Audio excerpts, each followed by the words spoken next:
اعوذ باللہ من الشیطان الرجیم بسم اللہ الرحمن الرحیم ایاک نعبد و ایاک نستعین۔ اے اللہ، ہم تیری ہی عبادت کرتے ہیں اور تجھ سے ہی مدد مانگتے ہیں۔ میرے قابل احترام مہمان جو ہمارے شہر سے باہر سے آئے ہیں، دوسرے اضلاع سے، میرے دوسرے بھائی جو ایک مختصر سی کال پر میری کال پر یہاں پر تشریف لائے، میں آپ سب کو بہت مشکور ہوں اور السلام علیکم پیش کرتا ہوں۔ میرے بھائیوں، پرسوں کی بات ہے، مجھے میرے ایک بہت ہی قابل احترام بھائی کی کال آئی کہ آپ سے مجھے ملنا ہے، آپ پریس کلب آ جاؤ۔ میں پریس کلب آیا تو وہاں پر میرے یہ مہمان یہاں پر بیٹھے ہوئے تھے اور ہم 5 6 8 10 آدمی تھے۔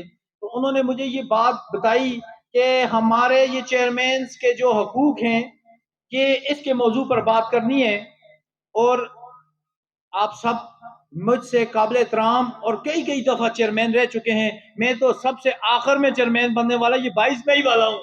میں تو وہ ہوں جسے پتہ ہی نہیں ہے کیسے کسی حالات کیسے چل رہے ہیں۔ تو میں نے ان کو کہا کہ یہ میرے یا 5 10 آدمیوں کی بات نہیں ہے، ہم آپ کو ایک پروگرام دیتے ہیں اپنے بھائیوں سے ملاقات کا، اور وہ آپ اپنا پیغام ان کو پہنچا دیں تاکہ یہ پروگرام آگے چل جائے۔ تو یہ اس سلسلے کی ایک کڑی چل رہی ہے۔ فرحاد بھائی، اذان ہو رہی، نہ بہت دانا نہ ستارہ شناس ہیں ہم لوگ، نہ بہت دانا نہ ستارہ شناس ہیں ہم لوگ، نہ ہم سفر نہ منزل کی بات کرتے ہیں، نہ فکر و فن کا سلیقہ نہ زندگی کا شعور، ہم اہل دل تو فقط دل کی بات کرتے ہیں۔ یہ میرے حقوق کی بات نہیں ہے، یہ فرحاد بھائی کے حقوق کی بات نہیں ہے، یہ ہر بندے کی، ہر کونسلر، چیئرمین، ناظم ہمارے جتنے الیکٹ ہو کے یہاں پر آئے ہیں ان لوگوں کے حقوق کی بات ہے۔ کیونکہ میں نے تو پہلا الیکشن لڑا ہے، مجھے اندازہ ہوا ہے یہ تو دنیا کا مشکل ترین کام ہے، کسی سے ووٹ لینا دنیا کا مشکل ترین کام ہے۔ آپ اس کو اتنا مطمئن کریں گے تو تب وہ آپ ووٹ دے گا، اور تب آپ کو اس کے بعد پھر واپس جانا ہے۔ 3 سال بعد 4 سال کا ٹائم ہے، اس کے بعد آپ نے پھر ان کے پاس جانا ہے۔ جب آپ کے پاس اختیارات ہی نہیں ہوں گے، جب آپ ان کے مسائل کی حقوق کی ترجمانی نہیں کر سکیں گے، تو مجھے یقین ہے کہ پھر ہم اگلے 4 سال بعد ان کے پاس جائیں گے تو پھر ہم شرمندے ہی ہوں گے۔ اگر ہر بندہ اس کو اپنا ذاتی کام مسئلہ سمجھ کے کرے گا تو میرے خیال میں یہ سب سے آسان اور سب سے ایزی حل ہو جائے گا کہ یہ ہمارا اپنا ذاتی مسئلہ ہے۔ میرے بھائیوں، مانسرا کے سب رہنے والے دوستوں، آپ سب کو یہاں بلانے کا مقصد یہی ہے، انہوں نے جو ہمارے بھائی ہیں انہوں نے ایک کمیٹی بنانے کی ہمیں بولا ہے کہ ہر تحصیل کی سطح پر ایک کمیٹی ہونی چاہیے۔ اس کے لیے ہم آپس میں مل بیٹھ کر ایک کمیٹی تشکیل دیں گے۔ اس کے بعد ہمارے بھائی جو ہمارے ساتھ مشورے پر ہیں کہ اگر احتجاج کرنا ہوگا تو آپ سب مل کر، یہ کسی ایک بندے کا اجتماعی فیصلہ نہیں ہو سکتا، یہ تو اجتماعی سب کا فیصلہ ہوگا۔ اگر آپ سب مل کر اس بات پر متفق ہوں گے کہ پشاور میں احتجاج کیا جائے تو انشاءاللہ ریلی کی صورت میں پشاور میں جا کے احتجاج کریں گے۔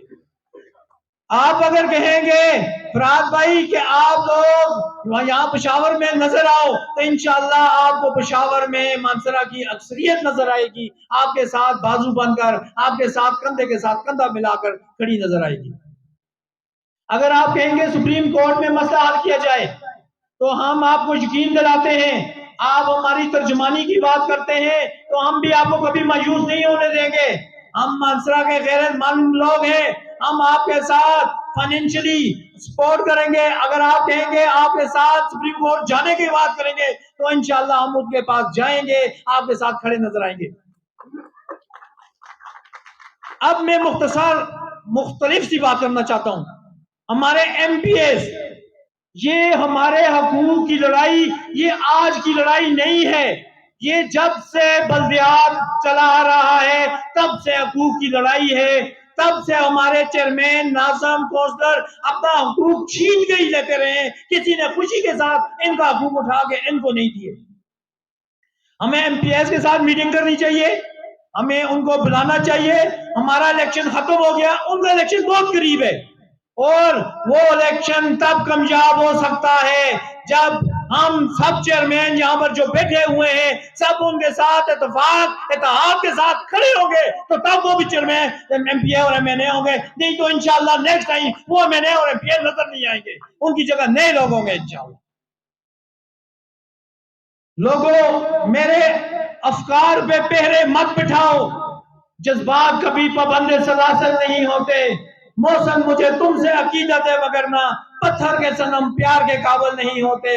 اگر یہ پیار سے بات مانیں گے تو ٹھیک ہے, نہیں تو ہم ان کو وہ طریقہ بھی آتا ہے جو منوانا چاہتے ہیں. والسلام.